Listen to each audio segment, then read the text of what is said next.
Kuchauka, jiandae Dr. Kaijage, jiandae Mheshimiwa Atupele Mwakibete.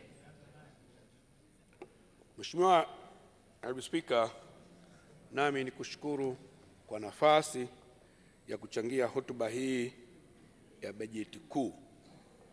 Mheshimiwa Naibu Spika, hotuba yangu ya leo itajikita zaidi kwenye kushukuru na kupongeza. Na hapa nianze kumshukuru Mwenyezi Mungu.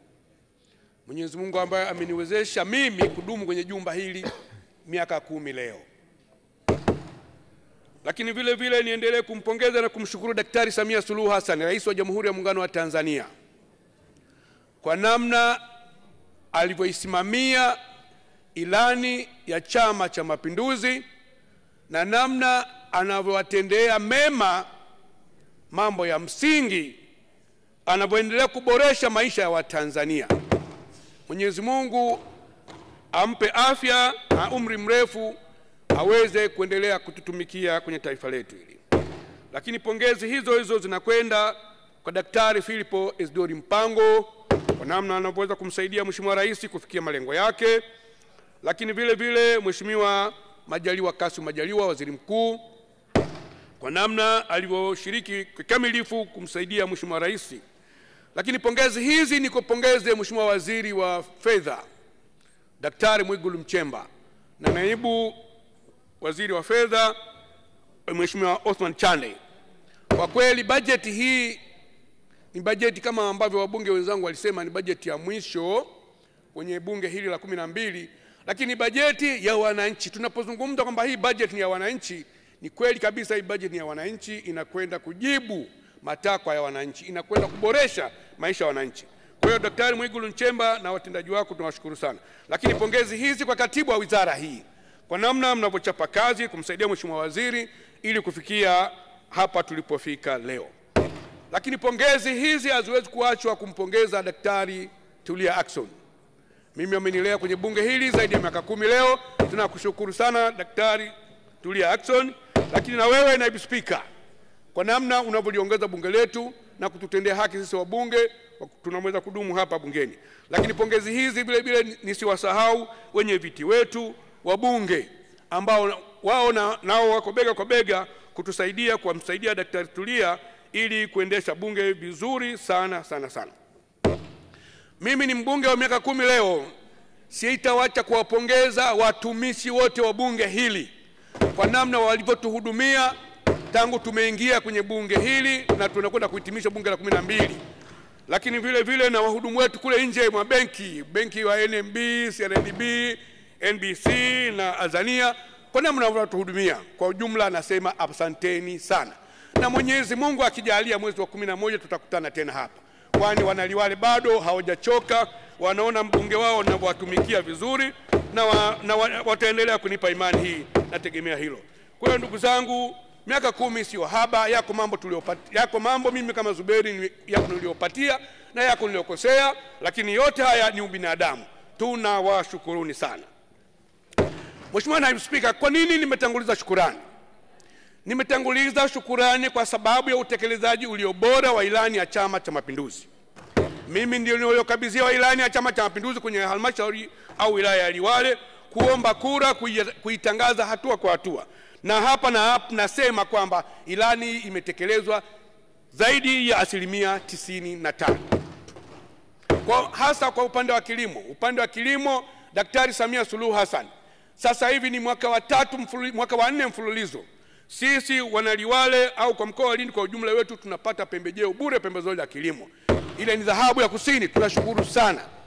Tunamshukuru sana Mheshimiwa Rais kwa kuona umuhimu sio tu wa kutupatia pembejeo za kilimo bure, lakini na uboreshaji wa bei. Kwa kweli sasa hivi hali imekuwa ni nzuri, hali ni nzuri. Kwa hiyo jambo hili ni jambo la kushukuru sana.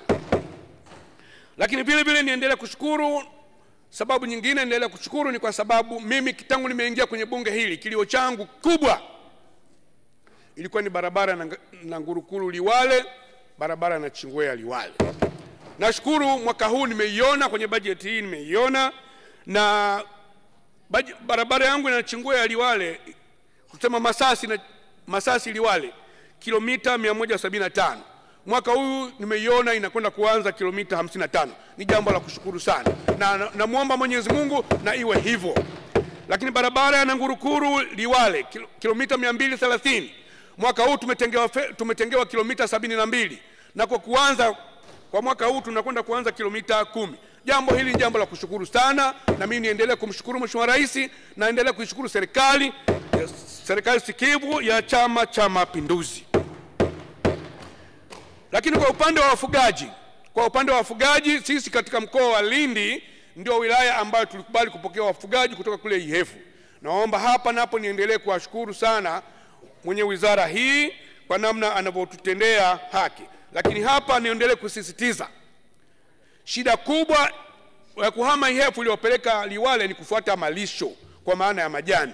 Ni kweli malisho yako ya kutosha, lakini wafugaji wale bado wanahangaika na masuala ya maji, na ndio maana wanahangaika. Utakuta barabarani kiangazi wanahama kutoka Liwale wanaenda Rufiji, masika wanarudi Liwale. Naomba Mheshimiwa Waziri mwenye dhamana hapa tuangalie namna kuwapatia maji wafugaji wale, ili wapunguze kile ufugaji wa kuhamahama, wabaki kule Liwale kama malisho yanawatosha. Na kwa sababu sisi tayari kule tumeshatengeneza mpango kazi wa kupanga eneo la wafugaji na eneo la wakulima, ili kuondoa migogoro ya wakulima na wafugaji. Na nishukuru serikali, migogoro hili sasa inaendelea kupungua, ingoje kwamba bado haijaisha, lakini inaendelea kupungua. Mheshimiwa Spika, niendelee kuwashukuru watu wa maliasili. Watu wa maliasili tulihangaika sana hapa na jamii ya tembo, na kweli juhudi zinaonekana, ndege nyuki tunawaona, na wale vijana wetu wa VGS kweli kabisa kwenye vijiji vyetu vijana kadhaa wamechukuliwa, wamekwenda huko VGS kwenda kujifunza namna kuishi na wale wanyama. Lakini kikubwa zaidi, mwezi uliopita tumepokea kifuta machozi. Ingawaje unajua sio kwamba kimekidhi haja kwa watu wote walioathirika, lakini at least angalau inaonyesha juhudi kwamba serikali inawajali watu wake. Mwaka huu mimi nimepata wamelipwa watu zaidi ya 2690. Wote hawa wamepata kifuta machozi. Na ndio maana kwenye hotuba yangu nikatanguliza kushukuru, kwa sababu Mwenyezi Mungu anasema asipomshukuru mwanadamu mwenzie basi hata Mwenyezi Mungu hawezi kumshukuru. Mheshimiwa Naibu Spika, shukrani hizi nimezielekeza kwa namna ambavyo sisi wilaya ya Liwale kwenye kipindi hiki cha miaka 5 tumeweza kujenga shule za sekondari mpya 5, lakini vile vile tumejenga vituo vya afya vya kisasa kabisa 5, lakini vile vile tumejengewa hospitali ya wilaya. Lakini sio hospitali peke yake au vituo vya afya peke yake, viko vifaa vya hospitali ambavyo zamani sisi pale unaweza kuvikuta Muhimbili au uende Sokoine au uende hospitali ya rufaa, lakini leo vifaa hivi vipo kwenye hospitali ya wilaya ya Liwale. Kwa ndugu zetu, tunapoendelea kuwasifia serikali ya Chama cha Mapinduzi, tunasifia tunamaanisha, na kweli tofauti zinaonekana. Kwa hiyo Mheshimiwa Spika, Naibu Spika, kwa maneno haya nashukuru sana na naiunga mkono bajeti hii, na nawatakia kila la heri wabunge wote kulio kwenye bunge hili. Tumuombe Mwenyezi Mungu mwezi wa 11 tukutane hapa wote tukiwa salama, kama ambavyo mimi mwana Liwale wamenihakikishia kwamba watanirudisha, na nawaombea wabunge wote mlioko humu ndani, na waombea mrudi salama. Asante sana, Mungu awabariki sana.